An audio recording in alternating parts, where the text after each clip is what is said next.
Capítulo 2. Tres ancianas tejen los calcetines de la muerte. Estaba acostumbrado a tener experiencias raras de vez en cuando, pero solían terminar pronto.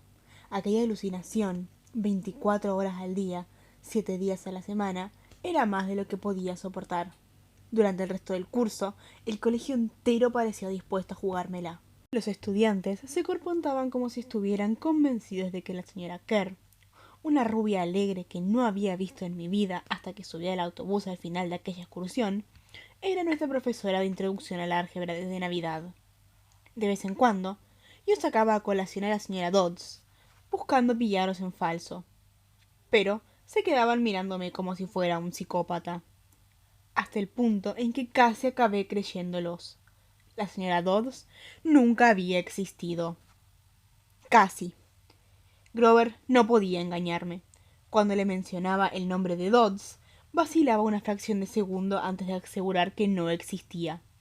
Pero yo sabía que mentía. Algo estaba pasando, algo que había ocurrido en el museo. No tenía demasiado tiempo para pensar en aquello durante el día, pero por la noche, las terribles visiones de la señora Dodds con garras y alas coráceas me despertaban entre sudores fríos. El clima seguía enloquecido, cosa que no mejoraba mi ánimo. Una noche, una tormenta reventó las ventanas de mi habitación. Unos días más tarde, el mayor tornado que se recuerda en el valle de Hudson pasó a solo 80 kilómetros de la Academia Yancey. Uno de los sucesos de actualidad que estudiamos en clases sociales fue el inusual número de aviones caídos en el Atlántico aquel año. Empecé a sentirme malhumorado e irritable la mayor parte del tiempo. Mis notas bajaron de insuficiente a muy deficiente. Me peleé más con Nancy Bobofit y sus amigas. En casi todas las clases acababa castigado en el pasillo. Al final, cuando el profesor de inglés, el señor Nicol, me preguntó por millonésima vez cómo podía ser tan perezoso que ni siquiera estudiaba para los exámenes de deletrear, salté. Le llamé viejo ebrio. No estaba seguro de lo que significaba, pero sonaba bien. A la semana siguiente, el director envió una carta a mi madre, dándole así rango oficial. El próximo año no sería invitado a volver a matricularme en la Academia Yancey. Mejor, me dije, mejor. Quería estar con mi madre en nuestro pequeño apartamento del Upper State Side, aunque tuviera que ir al colegio público y soportar a mi detestable padrastro y sus estúpidas partidas de póker. No obstante, había cosas de Yancey que echaría de menos. La visita de los bosques desde la ventana de mi dormitorio, el río Hudson en la distancia, el aromapinos. Echaría de menos a Grover, que había sido un buen amigo, aunque fuera un poco raro. Me preocupaba cómo sobreviviría el año siguiente sin mí. También echaría de menos las clases de latín, las locas competiciones del señor Branner y su fe en que yo podía hacerlo bien. Se acercaba la semana de exámenes, y yo solo estudié para su asignatura. No había olvidado lo que Branner me había dicho sobre que aquella asignatura, para mí, era una cuestión de vida o muerte. No sabía muy bien por qué, pero el caso es que empecé a creerlo. La tarde antes de mi examen final, me sentí tan frustrado que lancé mi guía de Cambridge de la metodología griega al otro lado del dormitorio. Las palabras habían empezado a desarmarse en la página, a dar vueltas en mi cabeza y realizar giros chirriantes como si montaran en monopatín. No había manera de recordar la diferencia entre Quirón y Caronte, entre Polidectes y Polideuces. ¿Y conjugar verbos en latín? Imposible.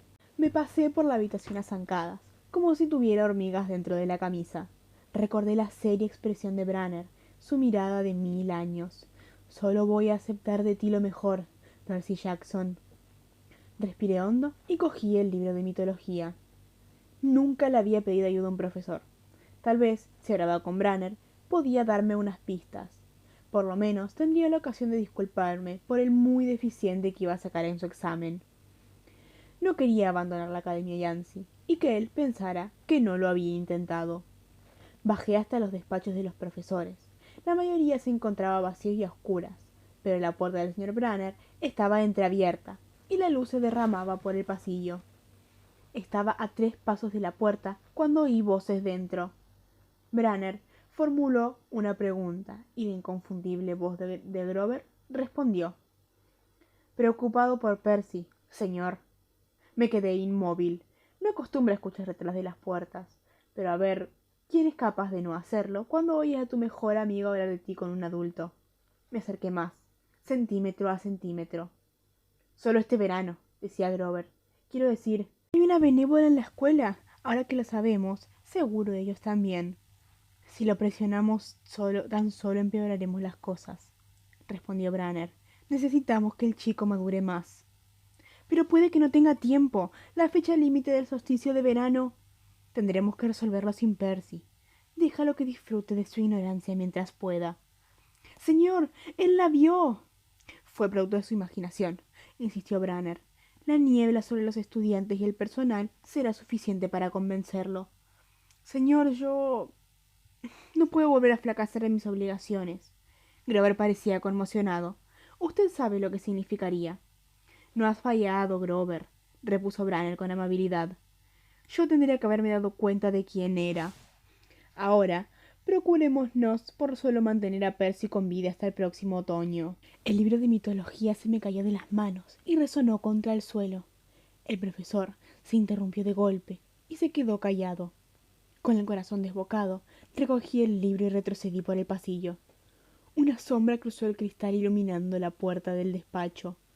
La sombra de algo mucho más alto que Branner en su silla de ruedas, con algo en la mano que se parecía sospechosamente a un arco. Abrí la puerta contigua y me escabullí dentro. Al cabo de unos segundos, oí un suave clop, clop, clop, como de cascos amortiguados, seguidos de un sonido de animal olisqueando, justo delante de la puerta. Una silueta grande y oscura se detuvo un momento delante del cristal, y prosiguió. Una gota de sudor me resbaló por el cuello. En algún punto del pasillo, el señor Branner empezó a hablar de nuevo. Nada, murmuró. Mis nervios no son lo que eran desde el solsticio de invierno. Los míos tampoco, repuso Grover. Pero había jurado. Vuelve al dormitorio, le dijo Branner. Mañana tienen un largo día de exámenes. No me lo recuerde. Las luces se apagaron en el despacho. Esperé en la oscuridad lo que pareció una eternidad. Al final salí de nuevo del pasillo y volví al dormitorio. Grover estaba tumbado en la cama, estudiando sus apuntes de latín, como si hubiera pasado allí toda la noche. Me dijo con cara de sueño. ¿Estás listo para el examen? No respondí. Tienes un aspecto horrible, puso ceño. ¿Va todo bien? Solo estoy cansado. Me volví para ocultar mi expresión y acosté en mi cama. No comprendía qué había escuchado allá abajo. Quería creer que me lo había imaginado todo. Pero una cosa estaba clara. Grover y el señor Branner estaban hablando de mí a mis espaldas. Pensaban que corría algún tipo de peligro. La tarde siguiente, cuando abandonaba el examen de 3 horas de latín, colapsado con todos los nombres griegos y latinos que había escrito incorrectamente, el señor Branner me llamó. Por un momento temí que hubiese descubierto que los había oído hablar la noche anterior. Pero no era eso. Percy, me dijo, no te desanimes por abandonar Yancy. Es lo mejor. Su tono era amable, pero sus palabras me resultaban embarazosas. Aunque hablaba en voz baja, los que temían el examen podían oírlo. Nancy Bobofit me sonrió y me lanzó besitos sarcásticos. Vale, señor, murmuré. Lo que quiero decir es que... Meció su silla para adelante y atrás, como inseguro respecto a lo que quería decir. Verás, este no es lugar adecuado para ti. Era solo cuestión de tiempo. Se me escocían las mejillas. Allí estaba mi profesor favorito, delante de la clase, diciéndome que no podía con aquello. Después de repetirme durante todo el año que creía en mí, ahora me salía con que estaba destinado a la patada.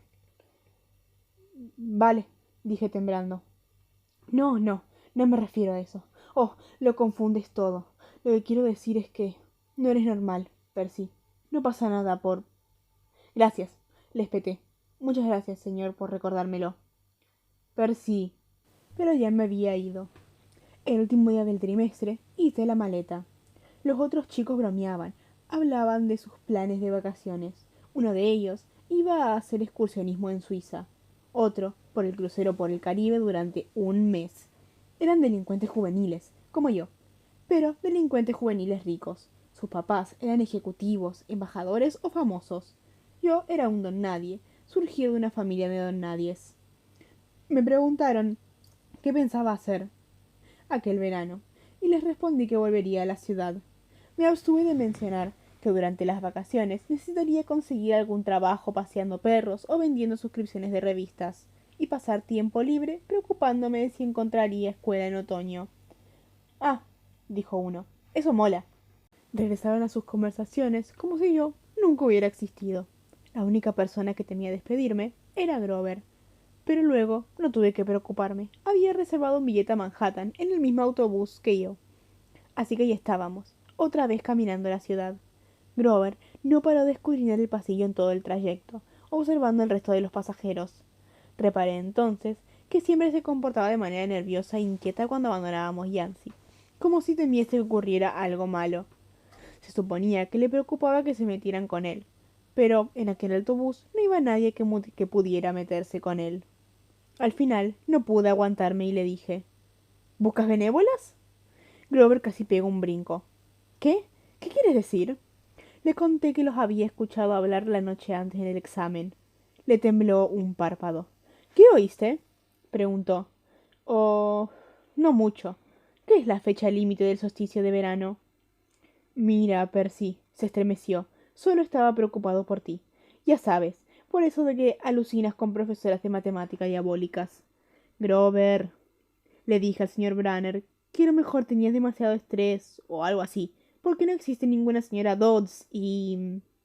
Grover, como mentiroso no te ganarías la vida. Se le pusieron las orejas coloradas. Sacó una tarjeta mugrienta del bolsillo de su camisa. Mira, toma esto, ¿de acuerdo? Por si me necesitas este verano.